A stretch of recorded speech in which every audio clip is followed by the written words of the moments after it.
But I thought I'd just spend the next 30 minutes or so, might make up a little bit of time heading into lunch, just about the challenges facing children and importantly their families who present with ITP, and they present with slightly different challenges. The focus, I suppose, of the presentations isn't really different from adult ITP, or is it just ITP in little adults? There are some distinct differences with paediatric ITP, and we'll go through those over the next few minutes. So I want to talk briefly about the platelet, and I won't go into as much detail as Danny and Phil did, but I certainly learned a bit more, reminded myself about immunology, which was very helpful. And is it different? And then I just want to touch on some shared decision-making framework and how that can work in the clinic space. And I actually think that applies to any clinical scenario. It's not just in paediatrics, but indeed involves adult healthcare as well. So that's the very basics. We've seen those slides presented before. In the clinic space, I use diagrams. I'm not a great drawer, but I use these diagrams to facilitate understanding. I've found that over many consultations that if I just start talking, I suspect patients just hear blah, blah, blah. But if it goes onto paper, because we've all got different ways of learning, that actually can facilitate some understanding. So that's, I don't know how many times I've done that diagram, and the nursing staff that I work with just roll their eyes when it comes out again, but I still find it very helpful. So these are the sort of diagrams and sort of the information that we use in the clinic space, and it does facilitate understanding. That's what a platelet looks like under a microscope, under an electron microscope, and that big cell down below there is a platelet in the bone marrow. And you can see where the logo comes from the ITP Australia, not dissimilar. But that's what this is all about, these little sticky cells called platelets. Pleased to see that we're exactly on the same page as Danny, because that's exactly the same slide. So hopefully that provides you all with some reassurance that we're giving you the same information. So that was not crafted at all. The slide next to it, however, is a study from 1953. The ethics, the medical ethics in 1953 isn't the same as it was now. This involves medical students volunteering to receive plasma from a patient with ITP. So you can imagine trying to get that through ethics nowadays. But I suppose it distills for me that there is something in plasma of patients with ITP, because you can see the platelet count dropped and it came back up. And that the scale there is hours initially and then days. So there is something in the plasma, and Danny and Phil provided much more eloquent information around the complexity. But I suppose that just really does highlight that there is something going on in the plasma that's causing it. Couldn't get that through ethics today, as I've said.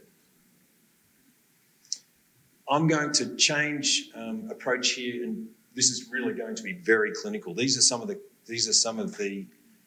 cases that we see, and I'd like to highlight the cases to begin with, then talk a little bit about why these cases are different from adults, and then go back to some of the management framework that we use, or the challenges that we face. So this is a very typical scenario. A 6-year-old boy at school comes home bruises. Mum and dad instantly think the patient's got leukemia. That's almost a universal, and I'm not sure if there are parents here, but that's the initial response. My child's got leukemia because of the bruising. I get to the GP, a platelet count is less than 10, so it's very low. Very unremarkable examination apart from the extensive bruising. So that's a very typical clinical scenario for us at the Children's Hospital. This also is not uncommon. Slightly older girl comes to the clinic after the diagnosis was made in the rural environment, and there are various guidelines around treatment, but it was decided that for whatever reason this girl had been put on steroids for 6 weeks, came down to us for a second opinion, and developed some really nasty symptoms of steroid therapy, which I suspect many of you, or some of you, might have experienced. And for a 12-year-old girl, that has significant complications for all the reasons that you can imagine, particularly with regard to weight and body image. It is a major issue that we have to deal with. repeat platelet count, steroids not working, what should we do? Slightly younger patient, 10 months of age, if you've got children, a child falls over and bangs their head, your heart immediately jumps and you think there's something wrong. If that child has ITP and is prone to bleeding, I can't imagine the stress that would cause a parent if they're toddling around and bumping themselves. So these are the challenges families face with dealing with paediatric ITP. And another one, this is a girl who's had ITP for a long time, 4 years, started when she was much younger. She's hit puberty. She has very problematic menorrhagia or heavy menstrual bleeding, and that becomes a focus for us in the clinic space and how to manage that. For a young girl who, and I can say this with absolute certainty, periods can be a real challenge for girls with flooding and all the complications that manifests at school. And she doesn't have other symptoms of bleeding, so what do we do there? So they're just 4 cases of the type of cases that we see at the Children's Hospital and paediatric haematologists see around the world, very typical cases. So I just want to talk briefly now about, within the framework, is ITP different in paediatrics versus in adults? And I'm going to propose that it is different for these main headings. And I'll just go through these in very briefly. As I said, we might be able to make up some time. This is a very complicated graph, but it was a diagram that was released from a paper recently. And it highlighted to paediatric haematologists that we get the diagnosis wrong in paediatric ITP on a regular basis. And the reason for that is regularly children come in with a low platelet count, but they have never had a blood test before. And we don't know whether or not it's ITP, which, as Danny and Phil have said, is a diagnosis of exclusion. And up until recently, when we haven't had very sophisticated molecular techniques to delve down into the genes, we've misdiagnosed ITP. And I've done that personally because we're left with this patient who's got low platelets, so what else can it be? Now we've got these sophisticated tools. We can look into the patient's genes. We can do family studies to see, in fact, is this an inherited thrombocytopenia? And the treatment is very different, as you can imagine, with all the immune-based mechanisms that Danny mentioned versus a disorder where the patient isn't producing platelets and there's a bone marrow failure disorder. And I've misdiagnosed patients in the past and we've provided inappropriate treatment. But I suppose in 2024, we have these, through all the research that's been going on, we've got these sophisticated tools now to make more accurate diagnoses. This is less of an issue in adults, I would think, because usually we've had blood tests over the course of our lives and we can reflect that at some stage we've had a normal platelet count. So the diagnosis of exclusion in adults, whilst not absolute, can generally be a bit easier. So for that reason, I think ITP in children might be different. What about the incidence of ITP? Now, I've done this on the back of an envelope, so these figures are pretty rubbery, but when you look at the incidence of ITP across the world, you get this figure of somewhere between 2 to 5 per 100,000 children for the incidence in kids versus 1 to 2 for 100,000 adults. And I'll put some figures there. That actually feels a little bit underdone from my perspective. I think we see, I'm trying to reflect, we don't have a good registry. There's not a good registry around the world. And that may be an area that we can improve. But this just gives us an idea of how many cases that we would see collectively nationally. So a couple of hundred in children. So this is acute ITP. So chronic ITP is slightly different. And chronic ITP, the number of cases of chronic ITP generally increases over time because people are living longer, but this is the number of acute. So this just gives you a flavour of an idea, a flavour of the number of cases. But for this reason, ITP is different in children because it's more common in terms of per 100,000. But whilst there's many more adults, overall there's more cases in adults. The reason for this, we're not sure.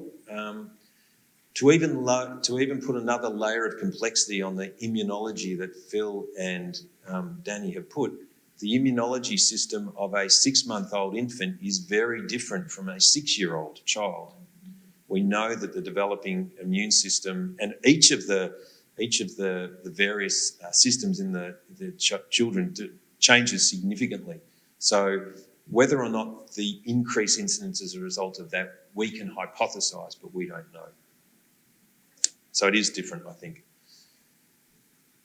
Is it different to adults because of bleeding symptoms? Again, it's different. So in adult patients, there's a higher incidence of serious bleeding. And when we say serious bleeding, I suppose that's a subjective judgment term. I'm talking about intracranial hemorrhage, which is the feared type of bleeding that all haematologists are concerned about, all patients are concerned about as well. So using that as a benchmark, there is less spontaneous intracranial bleeding in children, more in adults. So I think there is a difference again. There is, however, a greater incidence of traumatic bleeding in children. And you can imagine why that is the case, because children are putting themselves at risk. So again, I think that's the third reason why I think ITP is different in children compared to adults. What about recovery? Children generally get better. And I've showed the figures there show that's so that's spontaneous remission. That's without any treatment. And you can see that in a young child, less than 1 year of age, they've got a really good chance of it getting better. Compared to an adult patient, the risk of it, the chance of that spontaneously remitting within a 6-month period, these are the figures that I was able to obtain, are significantly less.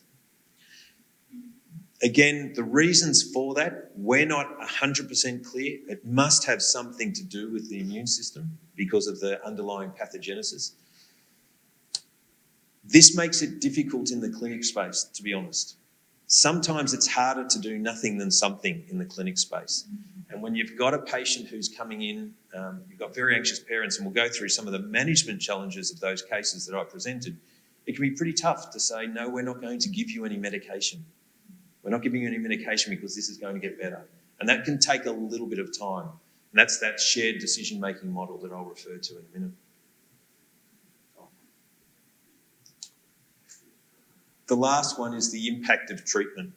So many of the treatments that you will have been exposed to have got side effects. Clearly, everything we do has got a risk and everything we don't do has got a risk. Those risks and those side effects in children are significantly different.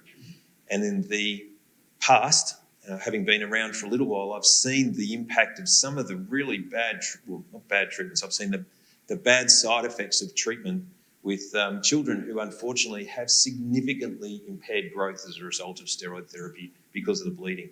That's lifelong, that doesn't change. And that's after multiple courses of treatment, and the morbidity of treatment in children is significantly different. I'm not saying worse or better, but significantly different in paediatrics. So for that reason, that's the final reason that I think ITP in children is indeed different.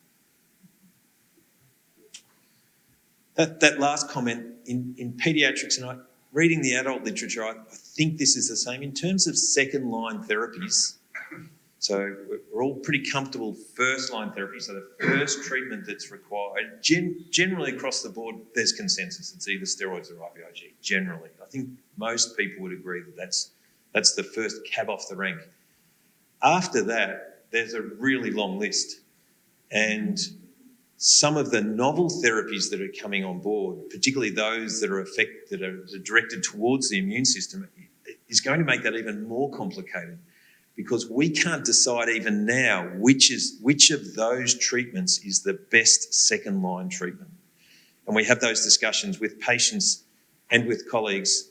That really involves shared decision-making with the patient. So that's I think it's only going to get tougher in the future in terms of trying to identify which is the best second-line treatment, unless, of course, we've got the sophisticated research results that are coming out of labs like Phil's, etc., so that we can target it. But right at the moment, and I really appreciate that slide that Phil put up, someone, a doctor in the dark throwing a dart backwards, because that's pretty much how we sort of approach, unfortunately, how we approach management for second-line treatment for ITP in paediatrics.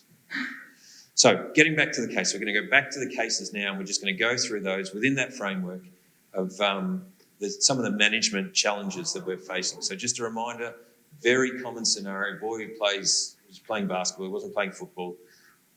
What happens in the clinic space? So what is the impact of the new diagnosis? So there's an inevitable period of counselling and reassurance to the family that that patient does not have leukemia. That can take a little bit of time.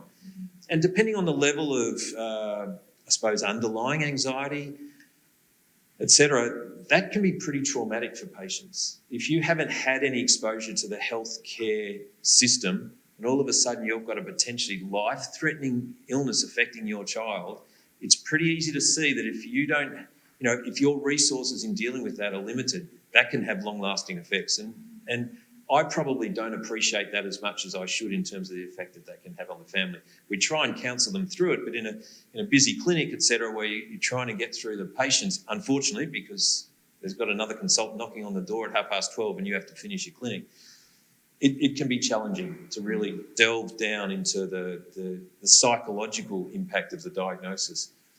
Again, doing nothing versus doing something, it can be a bit hard at times. It's easy to give medications, but to actually do nothing can be challenging. And counselling a family member or the family to say, we're not going to do anything for your child, we're going to do active observation, which is doing nothing, basically, but it is in terms of their eyes, can be challenging. What to do with school? These are the challenges that paediatric patients and their families face. Do they go to school, et cetera? Do they play sport? And when to follow up? These are all the decision-making points that we have to walk through with the patients, and we try and do that in a shared decision-making framework. This next case, so this is a 12-year-old girl. If you remember, she's got pretty significant side effects from 6 weeks of steroid therapy. Her platelet count's still really low, and she lives in the country. Victoria is a relatively small state compared to Queensland and Western Australia, so we have limited, I suppose, exposure to rural medicine compared to the bigger states. But we still have patients who have to travel 2 or 3 hours to come to the hospital. One positive out of COVID, if there is one, is telehealth. It has, and whilst it's not ideal, just the efficiency and the ability to engage with rural patients is just so much better now, and instead of them having to come back. And thank goodness the federal government continues to fund telehealth, albeit they've sort of tried to scale it back. I think that's a real positive out of COVID, if there is one. So what to do with this patient? Have to wind back the steroids, and what second-line agent do we need to use? Or do we need to use another second-line agent? We need to talk to the family about walking through those cases, those challenges. This is a bit more of a challenge. This is a boy who's falling over. He's banging his head. He's covered in bruises, and his parents are really anxious. Should he wear a helmet? Going off to the playground, does he get exposed to childcare? Acknowledging that, at least anecdotally, if children get viral infections on top of their ITP, it generally gets worse. Across generalisations there. So should they be going to childcare? Does the mum have to give up her second job? They need the second job to pay the mortgage. There are some real challenges in the space of paediatrics. So for their reasons, they're just different challenges that we need to walk through. And importantly, just a reminder, is it the right diagnosis? This is a 10-month-old infant. Do we need to do genetic testing? Do we need to go down a different pathway with this patient because he might have an inherited thrombocytopenia, which reflects maybe a slightly different diagnostic algorithm? 12-year-old girl had ITP for 4 years, now has her period.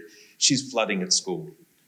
The management of young girls with periods is complicated for lots of reasons. God didn't design that quite well enough, I don't think. She really didn't do the right thing there with regard to periods in young girls, because it causes a lot of trauma. So we work closely with the gynecologists in managing that. And the psychology of a young girl who, at various levels of psychological maturity, having to deal with blood pouring down the legs at school and the focus of other children, being the focus of other children in the playground can be challenging. Do we use second-line agents there? Do we take out a spleen, acknowledging that the patient may only have about a 60 to 70% remission rate in that space? Or do we just sit tight, acknowledging that patients do continue to have a small incidence of going into spontaneous remission? So hopefully they're the sort of discussions that we use. I should mention in paediatrics, we're generally 3 to 5 years behind adult studies in terms of the thrombopoietin agonists. And you can understand why. It has to be tested in adults before it filters down to the paediatric population. Fortunately, there's been changes to the legislation both in the US and Europe, and the TGA reflects that we have to do trials in kids to demonstrate that it's safe and effective, rather than it just being what we call off-label, which is what we used to do in the past. But it means inevitably there's a bit of a delay. It does highlight, I suppose, the real benefit of some centralisation of care in our country, because we need a critical mass of patients to be able to go into these trials. So I'm not sure if that's going to work because it doesn't have an arrow on it. That was a video about shared decision making. Can I see if it works? Normally it has an arrow on it. I put another slide in because I thought I wasn't sure whether it would work. So shared decision making is a framework that should be prevalent in the clinic room. Shared decision-making model is to present information as a cycle. There's a stepwise procedure that we should follow. We don't. I don't. Unfortunately, I'm just being honest. But we present the information. We try and understand the patient's preferences. We give them opportunities to elect which of those preferences, going through the risks and benefits of all the different treatments available. We implement the plan and we circle back. Now, you might say that we do that anyhow, but I don't think we do it well enough. It's very difficult for me, and I'm just being honest, to really walk around in a patient's shoes. I try, I definitely try, and I have that at the forefront of the discussion. But within the limited resources that occur within our health system, it's really challenging to really walk around in a patient's shoes and understand their preferences, their values. And unfortunately, myself and my colleagues, and I'm sure I hope others don't mind me including, we have biases in the way we deliver care. I'm very proactive around boys and girls participating in sport. I think there's major psychological benefits of kids playing sport. And for that 6-year-old boy playing basketball, that was his thing. That was the thing that was really important to him and his family. Dad was 6 foot tall and he wanted to be an NBA player. You know, that was the thing that was really important to him. So that was a discussion about whether or not we give him a little bit of treatment so he could play basketball. Some of my colleagues would say, no treatment, don't play basketball, you have to stay home, not any contact sports. And yet that's not evidence-based. Neither of the approaches is evidence-based, because there isn't any evidence about or randomised trials of kids playing basketball on steroids or not. We just don't have that information. So that, whilst we do really try and walk around in a patient's shoes, I think the healthcare system that we will all work within is challenging. And it's a real credit to ITP Australia to have organisations like this to put ITP sort of up where it can be heard. Healthcare is definitely a squeaky wheel environment where it can be heard and be coordinated and support research, because otherwise it won't happen in our healthcare environment. And I don't mind, I'm glass half overflowing, always have been, but I'm just a realist. And it's important for the organisations like ITP Australia to really be at the forefront of advocacy. And I would suggest a couple of areas that maybe this could I suppose, spill over into the paediatric space as well.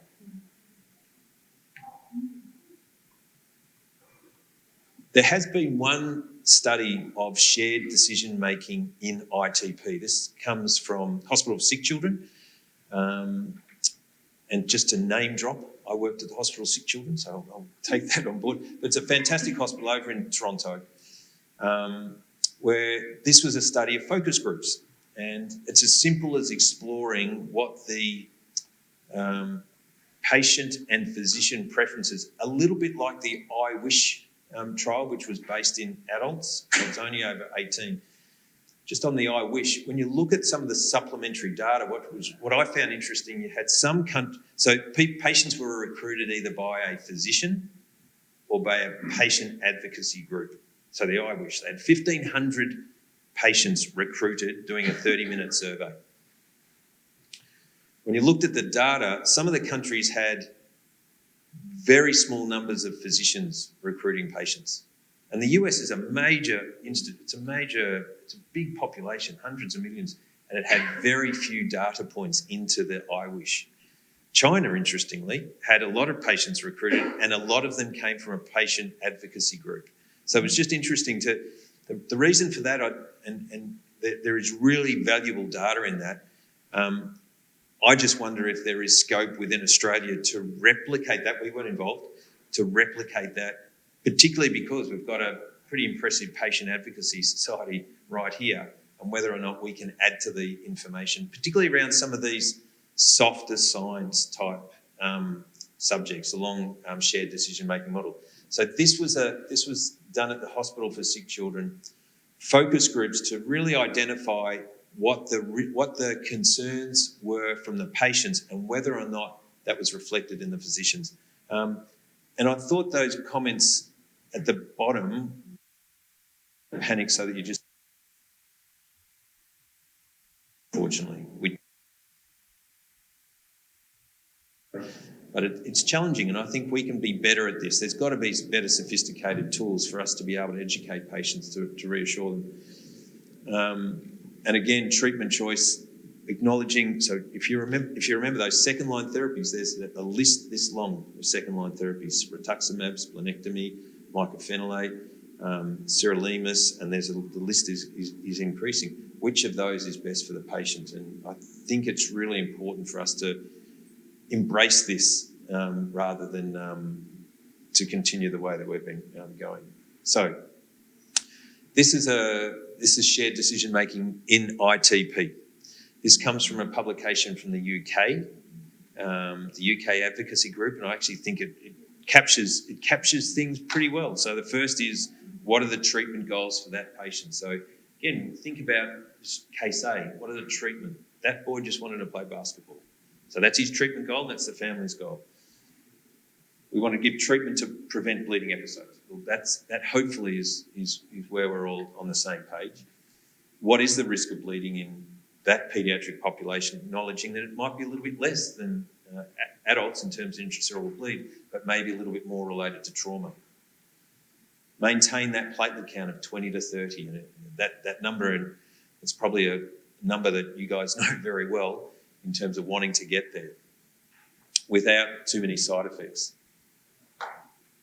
Minimal toxicity. We don't know some of the toxicity in the more novel therapies. We know what the toxicity is with steroids, particularly in children. It has a number, it fuses growth plates, and people will be short.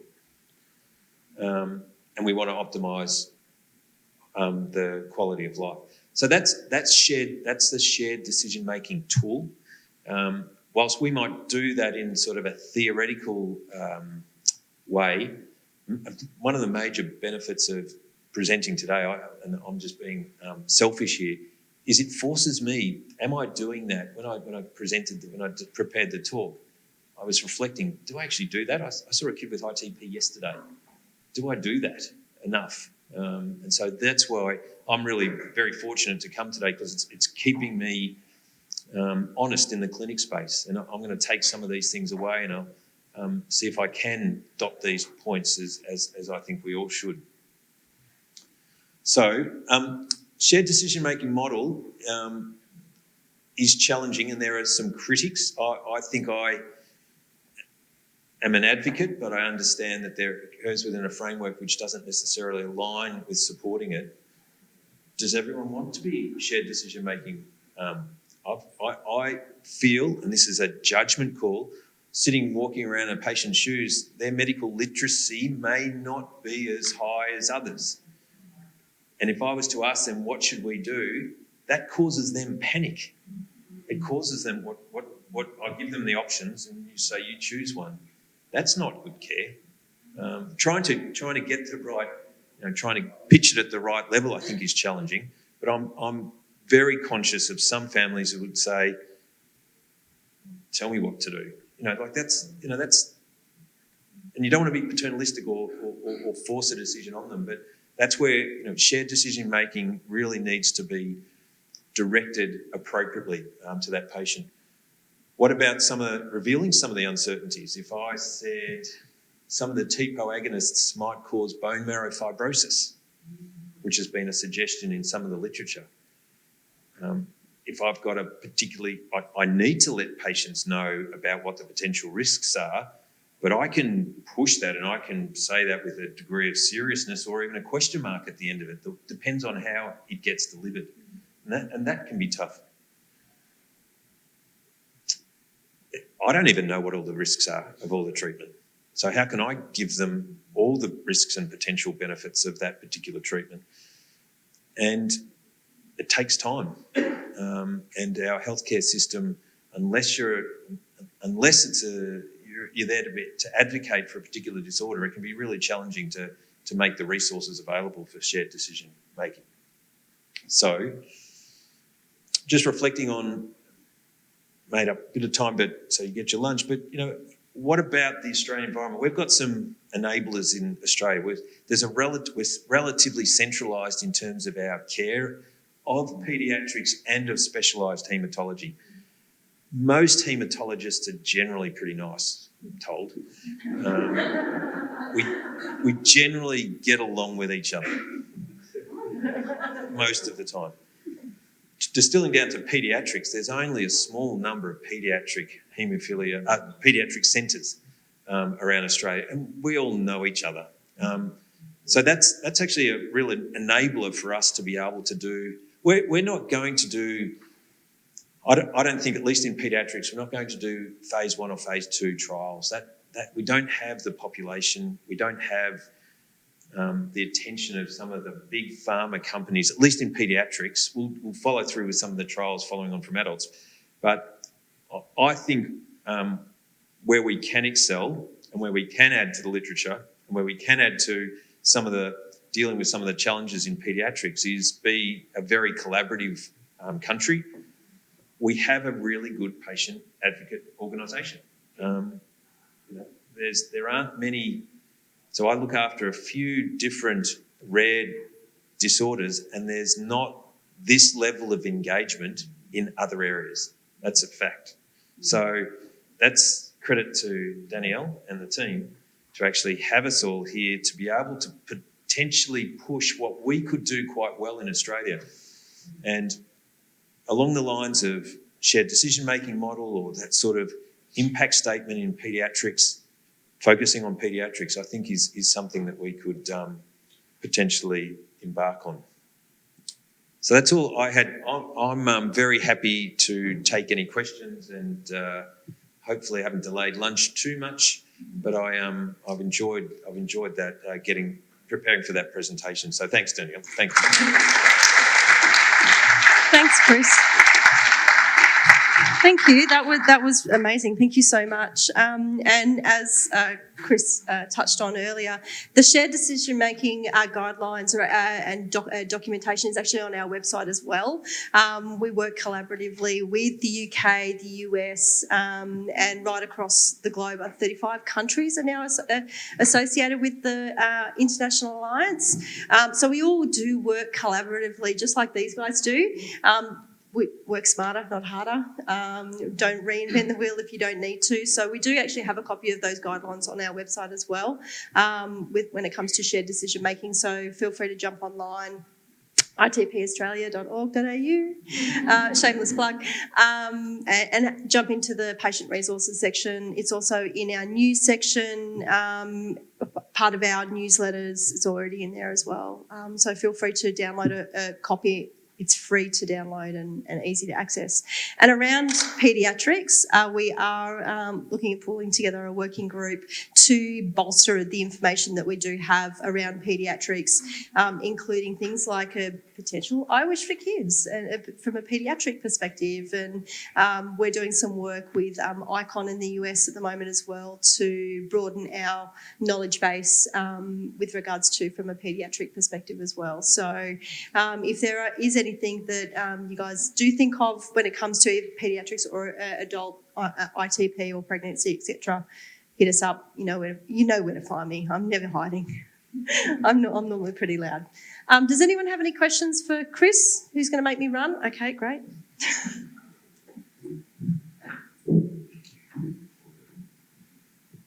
So with the children that you're seeing in paediatrics, how many of them have maybe a family member who has ITP as well? So someone who's got adult ITP wanting to start a family, I know it's not necessarily seen as a genetic disorder, but what are the risks there having a family and then kids potentially getting ITP because I've got it? Microphone, please. There's two elements to that. The first is I think it's fair to say that autoimmune disorders cluster within families, whilst it might not be, you might not have nailed the gene or the various molecular mechanisms. I think it's safe to say that there is a clustering. That still translates, though, that your child's got much less of a chance of getting ITP than getting ITP, much less. So whilst there is that cluster, the only caveat that I would sort of put towards that is the neonatal course can be complicated. So not all pregnant girls who have ITP will pass that antibody through the placenta to the baby, but it's possible. And so it just has to be done within a framework of, I'd use the term loosely, high-risk pregnancy, because that's a very emotive term. I just think it needs to be thought about. And in dealing with babies with a true paediatric hat on, we provide a framework around safe delivery. And that can be just in a centre where Bontus and high forceps generally aren't used, early recourse to caesarean. We've got a sort of a framework. Don't think for a second that that's based on high-level evidence. It's based on practicalities and what we have experienced and what we've found worked in the past. So that needs to, getting back to shared decision-making model, that needs to be a discussion between you and your haematologist, and probably looping in one of the very nice paediatric haematologists. We also have a video back from our 2019 conference where Terry Gernsheimer from the US presented on ITP in pregnancy and safe delivery and around those complications as well. Another project that we're currently working on is women's health, and folded into that will be pregnancy as well. So, and there is actually a haematologist slash OBGYN based out of Brisbane who has worked across both as well. So there's local guys, there's a really good network of haems and OBs and paediatric haems as well. But just a reassurance is it's only possible that you'll pass on that percent. You've got more of a chance of the baby not having any problems with platelet count. So go ahead and practice.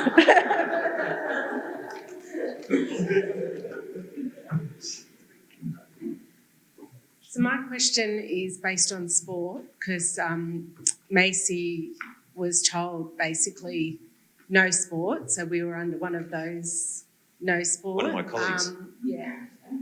So what is your 6-year-old that was up there, the risk versus reward? How does his treatment sit? Is it like a weekly blood test? Is it steroids? Yeah, we were told that if Macy wanted to play sport, it would be a weekly blood test, and it would determine what her number would be versus whether she could play that week or not. That's kind of my question. Yeah, it's a tough one. So Yeah. my colleague actually gave a really good talk for us for the trees. The trees is the platelet count. Yeah. We have to sit back and look at the forest. And I found that quite a nice analogy. So I don't know I'm going to go out on a limb here, and maybe this is inappropriate. It's not something that I do in terms of weekly platelet count. It's got a bit of morbidity around it, let alone the whole engagement and what is the platelet count. Definitely not weekly. Yeah. So therefore, she was doing kickboxing.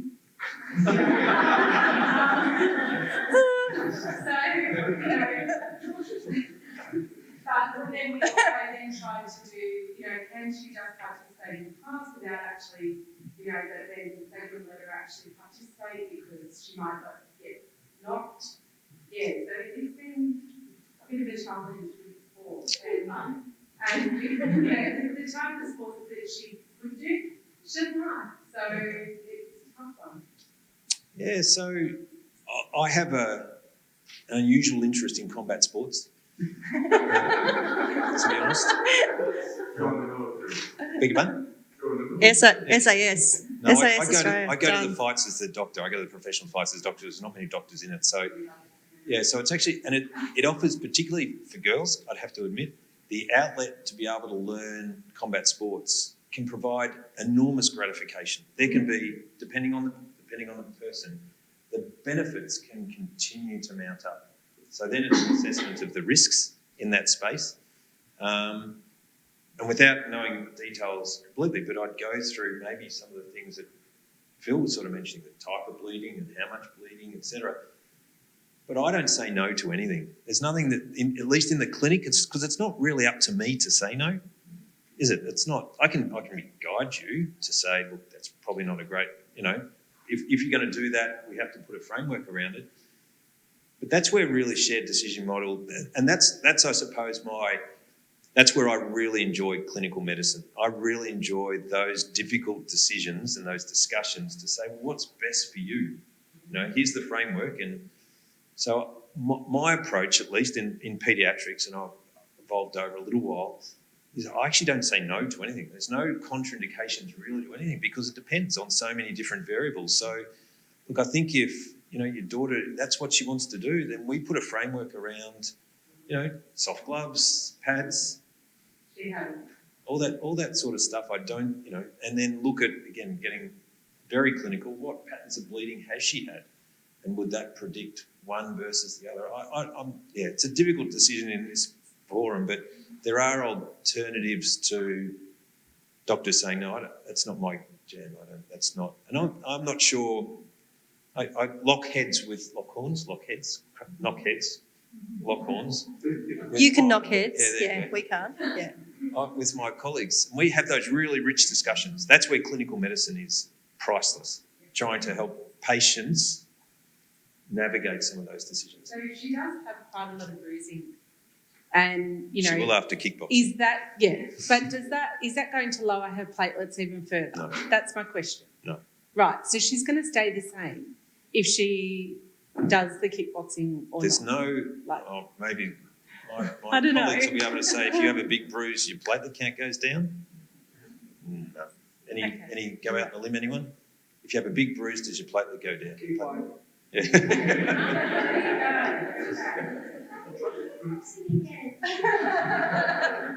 That's all Macy's getting out of it. It's great. At least, it's worthwhile considering, and the benefits I have. I'm just conscious of time, but not at all. But I'm dragging this out. But I've seen young adolescent males get significantly depressed, like serious morbidity of not being able to participate in sport, and that's where you have that balance. And I can't fix the ITP. Every child needs some sort of sport. They need some sort of physical activity. The psychosocial and benefits for the are. ones that she could do, she just isn't interested at all. So take up swimming. she doesn't like it. Basically, can I ask, are you sparring or are you just in paper? No, she was doing both. Yeah. Both. You notice that you get more bleeding with sparring? No, I didn't get many. It was more when bruising. she It was when I was kicking the bag and it would just give me the rash. Should just get a bit of like a lot of particular. Yeah. Yeah.